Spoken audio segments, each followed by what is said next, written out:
Gruodį, sėskit į mašiną. Gruodį, dirbu, vargstu, prakaituoju, o vietoj padėkos apsilaukiu, susilaukiu, tai yra tik apkalbų. Štai, ką jūs čia sugalvojat, vos pažinau, barzdą ant vasaros susiaugino. Bet tai deputatė, norėjau būti panašus į jūs, bet jūs dabar be barzdos. Teikit jums, kad būtumėt panašus į mane, tai kaip atbulam iki Kinijos. Klausykit, deputatė, girdėjau tokių apkalbų, kad jūs turit savo tarnybinį romaną su savo sekretorė Laimute. Gruodį, nu koks ten romanas, apysaka ar tiek? Bet žmonės matė jūsų šikybus už rankų. Nu tai, suprantat, Gruodį, kaip čia pasakius, mes su Laimute grįžom iš Baltijos kelio, štai. Gal deputatė iš Baltijos prospekto? Nu ką jūs čia juokaujat, nesąmonės dabar. O Baltijos kely ir aš dalyvavau, bet tai viskas vyko prieš 10 metų, deputatė. Nu, suprantat, Gruodį, mes su Laimute stovėjom prie Latvijos sienos, tai kol praėjo 10 metų, teisingai. Na.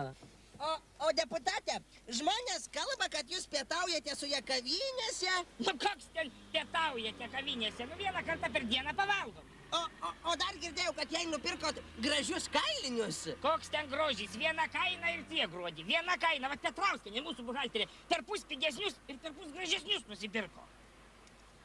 Ir būtą jai suremontavot, va deputatė. Taip, to dar netruko, kad deputatai nieko neturi ką veikti, kaip tik būtus remontuoti. Ką aš remontuosiu, pasamdžiau Kęstučio Getaučio įmonę privačią, tai ir suremontavo. Ir dar nuplėšė dvigubai, kaip iš vogėlių, įsivaizduoji? Tai, nu gal iš tikrųjų žmonės prisigalvoja. Gal ir čia nesąmonė, deputatė, kad jūs važinėjat su valdiška mašina ir pastoviai laikote ją savo namuose. Gryniausia nesąmonė.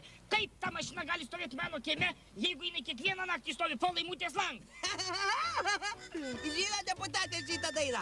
Atvažiavo traukinys po Laimutės langais ir išlipa Vokietys. Baikit tas nesąmonės dabar. Toks Vokietys, kur čia važiavo, ką čia kalbat nesąmonės. Važiuokit, duokit garą ir kalbėkit nesąmonės. O ką jūs pats? Ką aš pats? Nu, ką jūs pats naktį veikėt? Aš po 10 kartų, Gruodį, šoku iš patalo. Visas prakaitė, bėgu prie lango ir saugau tą mašiną. Žiūriu, ar niekas prie jos nelenda. Tai ką daryti? Ką daryti? Ką jūs čia kalbat kaip Leninas? Ką daryti? Reikia garažą pastatyti. Tai po Laimutės langais?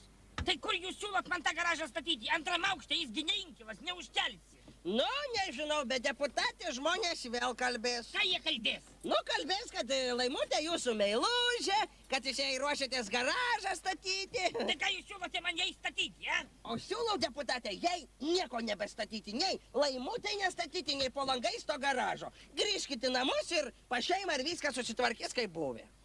Sakot, grįžtas, ne? Jo. Palaukit. O jeigu taip palikus viską po senovai ir Laimutė tik nestatyt garažo, gal tos mašinos niekas ir nevoks, a? Nu tai gal ir nevoks, deputatė, aš nežinau. Štai kur yra simė. Va dabar važiuojam. Kur važiuojam? Nieko, važiuojam. Deputatė, man Sėdėkit. niekur nereikia važiuoti. Sėdėkit, kaip nevažiuojam.